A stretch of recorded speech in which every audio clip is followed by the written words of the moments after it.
अभी 25 सितंबर की current affairs और न्यूज़पेपर आज का देखेंगे। ये दैनिक जागरण का राष्ट्रीय संस्करण है और इसमें जो एग्ज़ाम के पॉइंट ऑफ व्यू से इम्पोर्टेंट न्यूज़ है सिर्फ हम वही देखेंगे जो SSC, UPSC, UP PCS, railway, banking किसी भी एग्ज़ाम में पूछा जा सकता है उसको लेकर के। तो पहली न्यूज़ तो एशियन गेम्स की है जो कि चाइना में हो रहा है और अभी विवाद हुआ था स्टेपल वीज़ा को लेकर के, जो यहाँ पे अरुणाचल प्रदेश के 2 प्लेयर्स को उन्होंने स्टेपल वीज़ा दिया था, उससे रिलेटेड मामला था कल की न्यूज़ में। आज की न्यूज़ में यह है कि जो पहला पदक है एशियन गेम्स में वो अर्जुन लाल जाट और अरविंद सिंह ने जीता है और इसके बाद में जो इन्होंने जीता है वो सिल्वर मेडल जीता है, गोल्ड नहीं जीता है, सिल्वर जीता है। बाकी एशियन गेम्स में किसने कौन से खेल में कौन से जीता है वो एशियन गेम्स कंप्लीट हो जाने के बाद में पूरा एक चार्ट बना के हम आपको दे देंगे, बट फर्स्ट इंपॉर्टेंट है तो फर्स्ट में अर्जुन लाल जाट और अरविंद सिंह है। उसके बाद में जो ये मोटो जीपी है ये भारत में अभी हो रहा है, ये दूसरी बार ऐसा है कि जब भारत में हो रहा है। इसके पहले काफ़ी साल पहले हुआ था और इसके जो चैम्पियन बने हैं वो मार्को बेजेकी बने हैं, ठीक है। और इसके पहले जो हुआ था वो 2013 में हुआ था भारत में, बस इतना इम्पोर्टेंट है। इसके पहले 2013 में हुआ था, अभी हो रहा है नोएडा में हो रहा है और इस बार के जो विनर है वो मार्को बेजेकी हैं। उसके बाद में खालिस्तानी का जो मामला चल रहा है उसमें अभी जो टेररिस्ट हैं उनकी जो प्रॉपर्टी जब्त की गई है कल के केस में। अभी आज की न्यूज़ ये है कि उनको जो ओसीआई कार्ड मिला हुआ है वो रद्द किया जा रहा है। ओसीआई कार्ड उन लोगों को मिलता है जो भारतीय मूल के होते हैं बट जिनके पास में भारतीय नागरिकता नहीं, मतलब जिसके पापा, दादा, ग्रैंडफादर भारत के सिटीजन थे बट वो बाहर जाके बस गए और उनको ओसीआई सिटीजनशिप मिल जाती है। तो उनको फ़ायदा ये होता है कि उनको बिना किसी पासपोर्ट, मतलब बिना किसी वीज़ा के कितनी बार भी इंडिया आ सकते हैं, रजिस्ट्रेशन छूट मिल जाती है, कई सारे मामलों में भारत के सिटीजन्स के रूप में ट्रीट होते हैं, किए जाते हैं, एग्रीकल्चर को छोड़ दिया जाए और रिसर्च को छोड़ दिया जाए, तो बाकी बहुत सारे उनको बेनिफिट मिल जाते हैं। जैसे किसी पार्क में जाएंगे या फिर जू में जाएंगे तो उनको इंडियन सिटीज़न के जितना ही पैसा फीस चार्ज किया जाता है और भी बहुत सारे बेनिफिट होते हैं। तो इसलिए खालिस्तानी सिटीज़न क्या करते हैं, ओसीआई कार्ड्स ले लेते हैं। खालिस्तानी जो आतंकवादी होते हैं वो ओसीआई के मेंबरशिप ले लेते हैं, उसके बाद में भारत आ जाते हैं और फिर दिक्कत देते हैं। लेकिन अभी इंडिया ने क्या किया, वीज़ा बंद कर दिया है, लेकिन उसमें भी जो इंडियन सिटीजन्स हैं और जिनके पास ओसीआई कार्ड है उनको छूट दी गई है, तो उसका दुरुपयोग ना कर पाए खालिस्तानी लोग, इसलिए अभी ये ओसीआई कार्ड उनका रद्द कर दिया जाएगा ताकि उनकी फंडिंग बंद हो सके, भारत से उनका कॉन्टैक्ट कम हो सके और हम लोग थोड़ा अच्छा कर सकें इनको रोकने के लिए और देश की एकता और अखंडता को सुनिश्चित कर सके।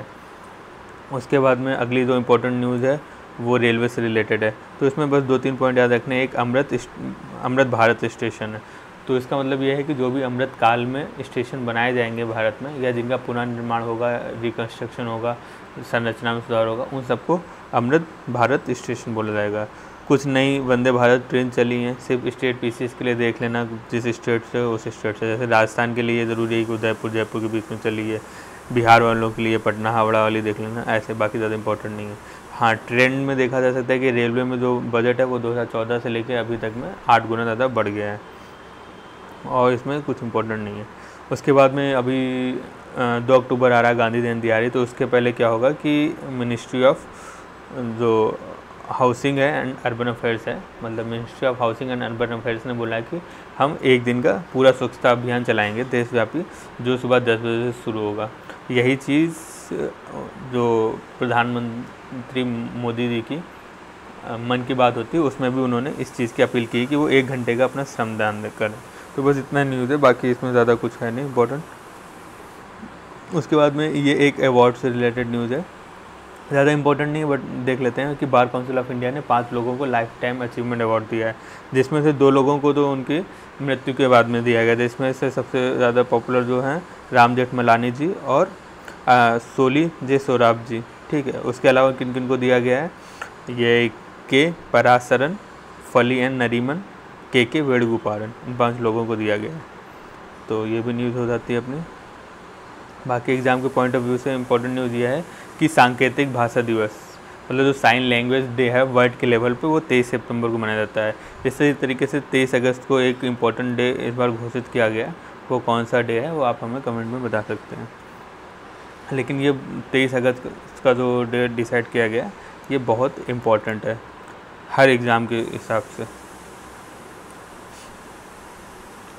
और अगला न्यूज़ में हम देख सकते हैं, हाँ पेज नंबर 3 पे है टाफिल। टाफिल क्या होता है? एक एग्ज़ाम होता है, जो भी स्टूडेंट बाहर पढ़ने जाना चाहते हैं तो उनके लिए एक इंग्लिश का एग्ज़ाम ऑर्गेनाइज़ किया जाता है कि उनको फॉरेन लैंग्वेज में कितनी फ्लुएंसी है, कितना अच्छे से वो समझ सकते हैं, तो उस एग्ज़ाम को टाफिल बोलते हैं। उसका फुल फॉर्म है test for English as a foreign language, ठीक है, बाकी कुछ नहीं है।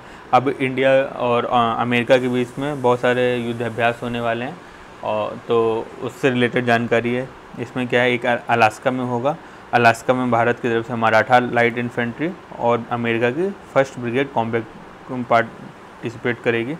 उसके अलावा इंडिया और अमेरिका के बीच में कौन कौन सा होता है? मालाबार एक्सरसाइज होती है। मालाबार में क्वाड के सारे मेंबर्स हैं। कौन कौन से हैं? जापान है, यूएसए है, इंडिया है एंड ऑस्ट्रेलिया है। उसके बाद में सी ड्रैगन होती है,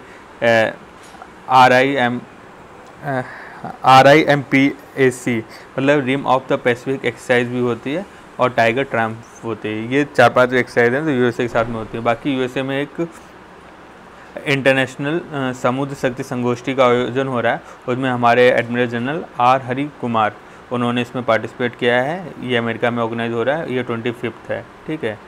बाकी ये सेना की वार्षिक परेड लखनऊ में ऑर्गेनाइज होगी। तो ये क्या होता है, जो वार्षिक परेड होती है, जब सेना दिवस होता है उस टाइम पे ऑर्गेनाइज होती है, सेना दिवस वाले टाइम पे।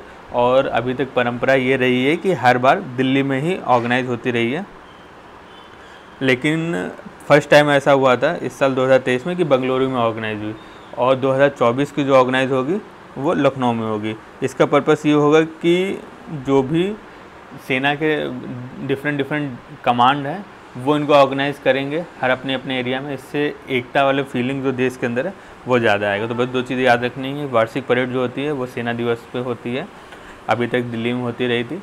फर्स्ट टाइम बेंगलुरु में 2023 में हुई थी, अभी 2024 में लखनऊ में होगी। बस अभी जो मन की बात हुआ था प्रधानमंत्री मोदी जी का, उसके कुछ की पॉइंट्स याद देख लेते हैं। ज़्यादा इंपॉर्टेंट तो नहीं है, बट हाँ यदि मेंस के कुछ आंसर्स लिखना है यूपीएससी के या फिर किसी स्टेट पीएससी में तो काम आएंगे। जैसे प्रधानमंत्री मोदी ने बोला जो अमृत काल है उसको कर्तव्य काल के रूप में मानना चाहिए, अपने सिटीजन्स को अपनी ड्यूटी फुलफिल करनी चाहिए। उसमें एग्जांपल्स के रूप में उन्होंने दिया है कि यूपी में क्या हुआ है, एक संभल गाँव है। संभल गाँव में क्या हुआ, सब लोगों ने आकर के आपस में मिलकर एक साथ काम करते हुए वहाँ की एक नदी है सोत नदी, उसको पुनर्जीवित किया है, फिर से वो नदी बहने लगी। तो ये भी एक कम्युनिटी एफर्ट का, कोलैबोरेटिव एफर्ट का बहुत अच्छा एग्जांपल है कि सब लोग एक साथ मिलकर करेंगे तो कुछ भी किया जा सकता है। इसी तरीके से उन्होंने यूनेस्को में जो वर्ल्ड हेरिटेज साइट है उसकी बात की कि अभी 42 हो गई हैं, बाकी 50 को हमने और रिकमेंड किया हुआ है। उसके बारे में आगे इसी न्यूज़पेपर में और दिया गया है। उसके बाद में हम लोगों ने G20 में अभी अफ्रीकन यूनियन को शामिल करवाया है, तो अभी G20 से वो G21 हो गया है, जिसमें 19 कंट्रीज़ हैं प्लस यूरोपियन यूनियन है, प्लस अभी अफ्रीकन यूनियन शामिल हो गया, तो उसके बारे में बोला गया है। उसके बाद में अभी जहाँ पे G20 सम्मेलन हो रहा था भारत मंडपम में, वहीं पर 26 सितंबर को G20 यूनिवर्सिटी कनेक्ट प्रोग्राम का आयोजन किया जाएगा। उसके बाद में कम्युनिटी एफर्ट का एक एग्जांपल देते हुए उत्तराखंड की बात की गई, जहाँ पर एक घोड़ा लाइब्रेरी बनाई गई, और दूसरा हैदराबाद का एक एग्जांपल है जहाँ पे क्लास 7 में पढ़ने वाली एक लड़की है आकर्षणा सतीश, उन्होंने क्या किया है कि उन्होंने 7 पब्लिक लाइब्रेरीज़ बनाई हैं 7 साल की उम्र में। तो कितना अच्छा एफर्ट कर रहे हैं सबके लिए वो, तो ये भी देखा जा सकता है। और मोस्ट इम्पॉर्टेंट ये है कि इंडिया ने अभी G20 का समिट हुआ था, उसमें भारत, पश्चिम एशिया और यूरोप का जो आर्थिक गलियारा है उसके बारे में बात की जा रही है कि उसको बनाना चाहिए। चाइना का जो OR है, one belt one road initiative, उसको टक्कर देगा, और भारत का जो यूरोप तक का कनेक्ट है उसको बढ़ाएगा। इसमें क्या है, भारत के बम्बई तट से लेकर के UAE के पोर्ट में जाएंगे, जैसे इंडिया से UAE जाएंगे, और UAE से सऊदी अरेबिया से हम इज़राइल के पोर्ट पे जाएंगे, इज़राइल के पोर्ट से मेडिटेरियन सी होते हुए हम लोग पूरा यूरोप पहुंच जाएंगे। इसमें हमने क्या किया है, टर्की को साइडलाइन कर दिया है। आप इसको जो मैंने बोला इसको देखने के लिए एक बार मैप देखेंगे तो बहुत अच्छे से क्लियर हो जाएगा। तो ये कुछ जो रिसेंट इनिशिएटिव्स हैं उसका समरी रहा। उसके बाद में जो BRO होता है, BRO क्या होता है, जो बॉर्डर रोड ऑर्गेनाइजेशन होता है, जो बॉर्डर या फिर हिली ट्रेन्स होते हैं जो देश की सीमावर्ती क्षेत्र हैं वहाँ पे रूट बनाने का काम BRO करता है। तो वहाँ पे जो भी परमानेंट एम्प्लॉय नहीं है, जो ऐसे मजदूरी कर रहे हैं या फिर और किसी काम में लगे हुए हैं, उनकी डेथ होती है तो उनको घर तक पहुंचाने का काम अभी सरकार करेगी। और उनके अंतिम संस्कार के लिए तो पहले 1000 रुपये दिए जाते थे, अब उसको बढ़ा करके 10,000 कर दिया गया है। बस इम्पोर्टेंट नहीं है ज़्यादा न्यूज़, बट हाँ इसको देखा जा सकता है। जो यूनेस्को की वर्ल्ड हेरिटेज साइट की बात की जा रही है, उसमें अभी 2 को शामिल किया गया है। एक जो रविंद्रनाथ टैगोर जी का शांति निकेतन है उसको शामिल कर लिया गया है, और कर्नाटक के होयसाला टेम्पल्स को शामिल कर लिया गया। उसके बाद ये टोटल 42 हो गए हैं।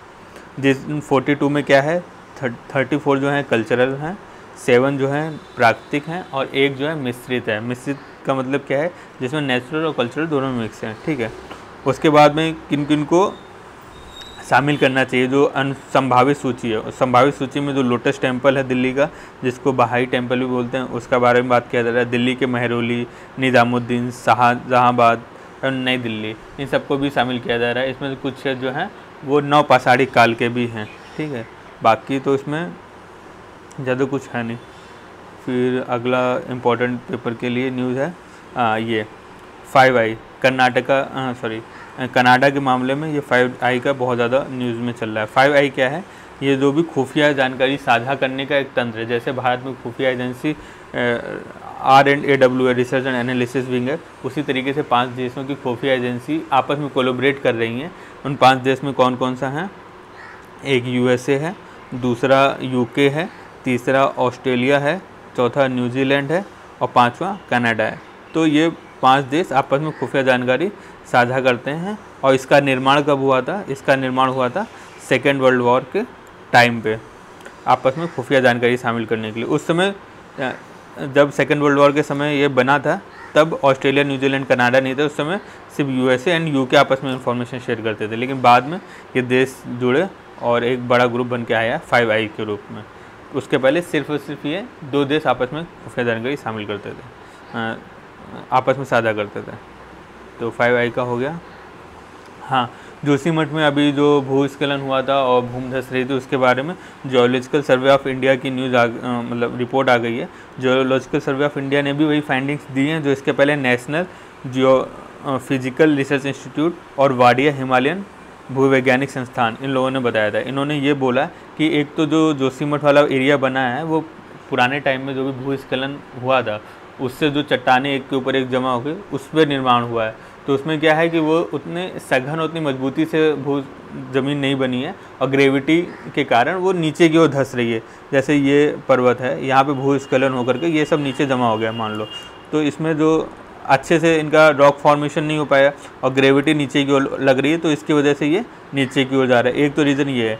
दूसरा ये है कि इसके ऊपर हम लोगों ने बहुत सारे सिटीज़ बना दिए हैं, अनऑर्गेनाइज्ड प्लान कर दिया है, ज़रूरत से ज़्यादा टूरिस्ट जाने लगे हैं, ज़रूरत से ज़्यादा विकास हो गया है, तो इसकी वजह से दबाव बढ़ रहा है, उसकी वजह से भी भूस्खलन और नीचे की ओर धसाव जो है वो बढ़ रहा है। तो ये 2 मेन रीज़न उन्होंने दिए हैं।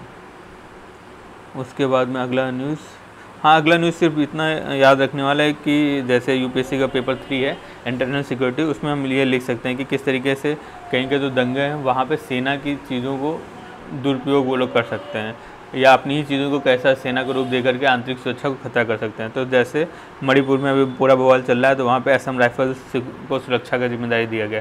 तो पदरी लोगों ने क्या किया, अपने ही ट्रक को असम राइफल्स के ट्रक के रंगों में कन्वर्ट कर लिया, वैसे साइंस बना लिया। तो मतलब अपना चेहरा बदल करके इधर उधर चले जाते हैं, अपना कांड करके वापस चले आते हैं। तो इससे सुरक्षा में चुनौतियाँ पैदा हो रही हैं।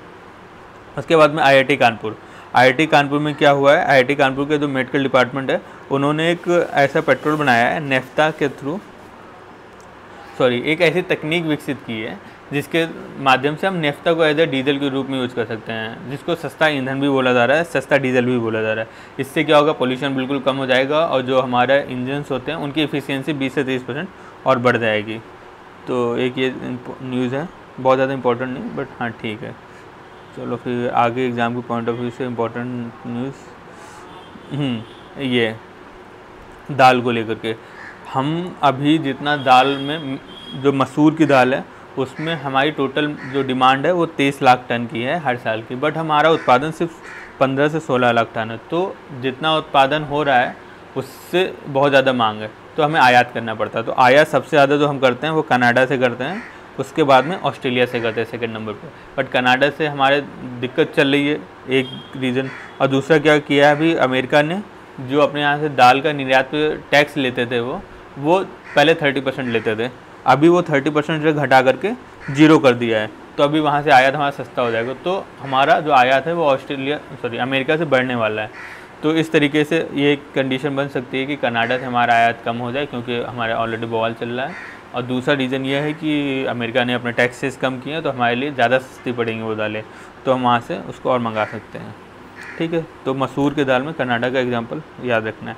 दूसरा ये इकोनॉमी में, अभी इकोनॉमी का देख लेते हैं। मॉनेटरी पॉलिसी की रिव्यू कमेटी जो होती है, जो हर 2 महीने में बैठती है, उसकी बैठक होने वाली है। तो उसमें ये बोला जा रहा है कि महंगाई होने के बावजूद भी रेपो रेट को जितना है उतना ही रखा जाएगा। कितना है? 6.5% है, तो उतना ही रखा जाएगा। तो इसका कॉन्सेप्ट क्या है? यदि महंगाई होती है तो महंगाई को कंट्रोल करने के लिए क्या किया जाता है? रेपो रेट को बढ़ा दिया जाता है। रेपो रेट को बढ़ाने से क्या होता है कि जो मार्केट में मनी सप्लाई है, मनी सप्लाई कम हो जाती है। जब मनी सप्लाई कम होगी, लोगों के पास में पैसा कम होगा, तो डिमांड कम होगी। डिमांड जब कम होगी तो अपने आप जो महंगाई होगी, इन्फ्लेशन होगा, वो अपने आप कम हो जाएगा। तो ये पूरा कॉन्सेप्ट, इसीलिए बोला जा रहा है कि महंगाई होने के बावजूद भी रेपो रेट को बढ़ाया नहीं जा रहा है, रेपो रेट को उतना ही रखा गया है। तो ये उतना मतलब उसमें। उसके बाद में हाँ, उड़ान योजना पता है, उड़ान मिनिस्ट्री ऑफ सिविल एविएशन की है। इसका भी 5वां पार्ट शुरू होगा, मतलब हर साल इसको एक नए उसमें बढ़ाया जाता है, कुछ नए हवाई अड्डे शामिल किए जाते हैं, कुछ नए हवाई रूट को चालू किया जाता है। तो उसी हिसाब से अभी उड़ान 5 योजना शुरू हुई, जिसमें अरुणाचल प्रदेश के 3 हवाई अड्डे चालू किए गए, बाकी कुछ और चालू किए जा रहे हैं, बाकी उतना इम्पोर्टेंट नहीं है ये भी। और हाँ, अभी जैसे यूनाइटेड नेशनल जनरल असेंबली की बैठक चल रही है, उसमें पहले पुर्तगाल के गवर्नमेंट ने हमारा समर्थन किया यूनाइटेड नेशनल सिक्योरिटी काउंसिल में स्थायी सदस्यता के लिए। उसके बाद में तुर्की ने किया। अभी क्या है, डोमिनिका एक कंट्री है, उसने भी हमारी सदस्यता को बोला है कि भारत को स्थायी सदस्य होना चाहिए सुरक्षा परिषद में। एक चीज़ और याद रखनी है कि जो संयुक्त राष्ट्र महासभा है, उनके जो अभी अध्यक्ष हैं वो डेनिस फ्रांसिस हैं। कौन है? Dennis Francis. बस 2 न्यूज़ हैं इसमें से। बाकी तीसरा एक है, हाँ, नासा का एक प्रोग्राम था जिसका नाम था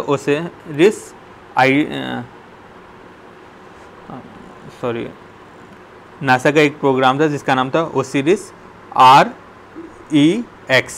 ठीक है, ओसिरिस REX। इसका मतलब ये था कि एक क्षुद्र ग्रह है, एस्ट्रॉयड है, जिसका नाम है बेनू पे जाना है, वहाँ के सैंपल्स को कलेक्ट करके अर्थ पे लेके आना है। तो ये जो हमारा ओसिरिस REX प्रोग्राम था नासा का, वो कंप्लीट हो गया सक्सेसफुली, वो अर्थ पे वापस आ गया है। बेनू की खास बात क्या है? बेनू में ना कार्बन बहुत ज़्यादा मात्रा में है, तो उससे अर्थ की भी कुछ प्रॉपर्टीज़ को समझा जा सकता है।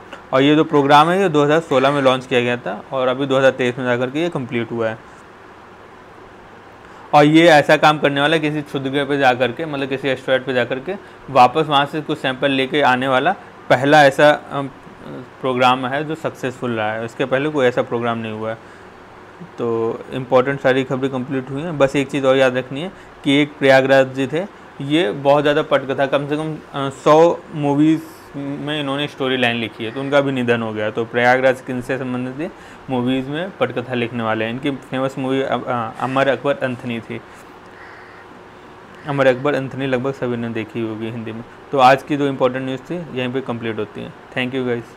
बाकी वीकली और मंथली करंट अफेयर्स लाने का भी हमने प्लान किया है, तो उसको एग्ज़ाम के पॉइंट ऑफ व्यू से जो इम्पोर्टेंट पॉइंट्स हैं उनको डिफरेंट सेक्शन में बात करके नोट्स बना करके आपको दे देंगे।